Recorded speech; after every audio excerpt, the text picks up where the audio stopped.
We begin with a very American debate that's underway in Europe, where a quickly expanding Muslim population is testing tolerance on all sides. Nowhere is the discussion more heated than in Denmark. In 3 short decades, that small country has gone from almost no Muslims to hundreds of thousands, a bigger proportion of the population than other Western European nations. The resulting culture clash is raising issues of freedom of speech and religion. Our cover story is the Danish Debate. Denmark is known for its love of bicycles, free speech traditions, and a Muslim population that now surpasses 5%.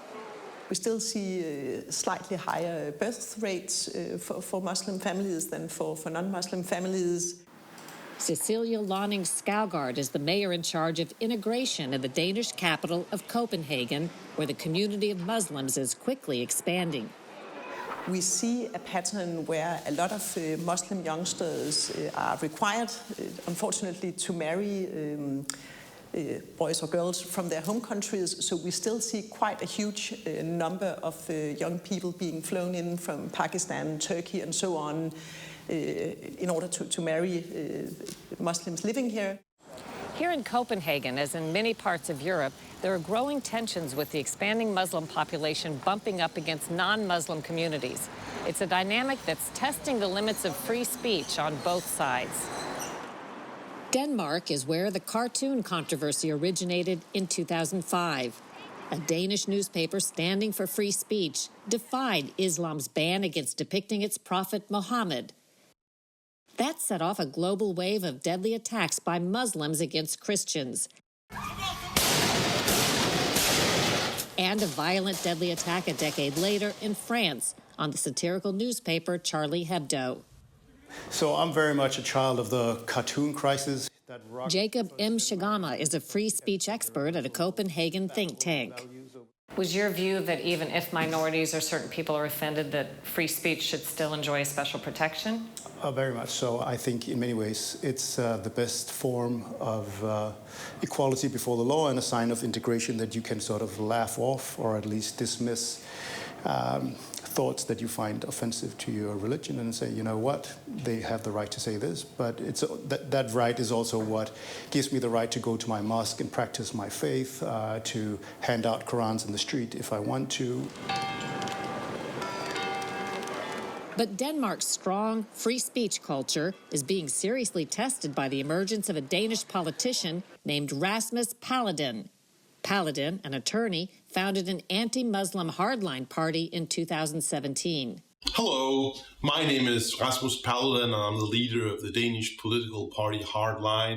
And probably the first person since 1939, when the Nazis were running for parliament, to have a political program that called for the deportation of people based on their ethnicity. So he wanted non-Western people, even Danish citizens, to be deported, and he wanted to ban Islam.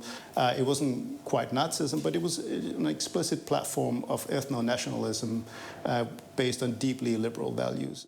In Denmark, our party is fighting for the survival of ethnic Danes here in Denmark. In a matter of months, Paladin gained popular attention through his YouTube channel and anti-Muslim rallies. There are many countries in the world that were very peaceful and non-Muslims and became whole nations when Islam arrived. He burned Islam's sacred book, the Quran. What has made him possible in this society?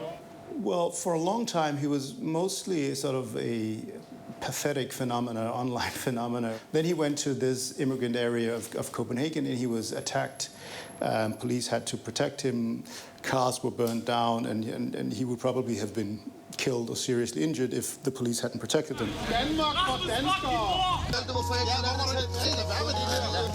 And that gave him massive popularity, ensured that he was eligible to run for the parliamentary elections. To Paladin and his supporters, the violent attacks proved his point. Muslims had come to the tolerant Danish society and resorted to violence to stop constitutionally protected free speech. What's your goal? Well, The goal is for all the Muslims to leave Denmark. We went to Paladin's offices in downtown Copenhagen, where the government forces him to accept around-the-clock security for his own protection. I mean, people came from Afghanistan because of the war there. People came here from Bosnia when there was strife there. And I'm like, how can that possibly be Denmark's problem? Are we really supposed to destroy our own country because other people in other countries have problems? If you live in a Muslim country and you're well off and you're reasonably happy and you have reasonably high intelligence and good jobs, you have no reason to leave. But the people who are not very intelligent and who are deeply religious, they have every reason to leave because they live lives where they're from. And in Denmark, they get everything for free. Would your position be that you agree you are racist, but there's good reason to be? Or No. is your position that you're not racist? My position is that I'm certainly not racist already because I don't want to separate people by determining their race. Muslims can be any race. I don't judge them by whatever perceived race they are. I do judge them by their actions. And Islam teaches actions that are completely in conflict with Western democracies.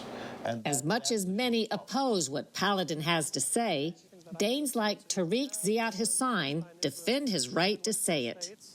Hussain is a lawyer, Muslim, and author of a book on how to be a Danish Muslim. We interviewed Rasmus Paladin.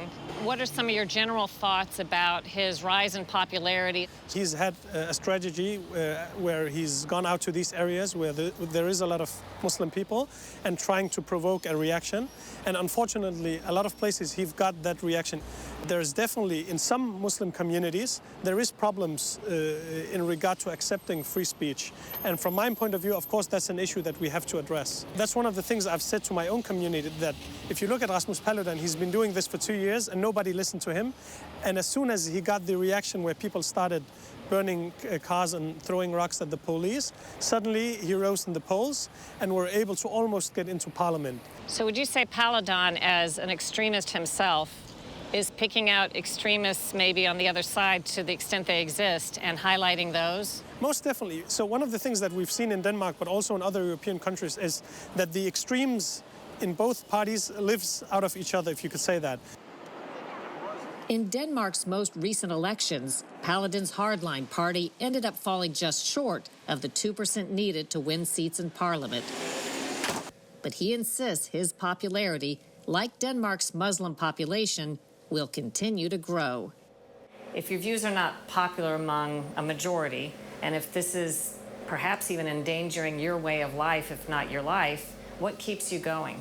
well, I can tell you, many people agree with me. I can see with succinct clarity that if I don't do this, then this country will go straight to hell. It will completely be a different country in very few years, and that would be very unfortunate for all the Danes who are not Muslim, which means almost all of them.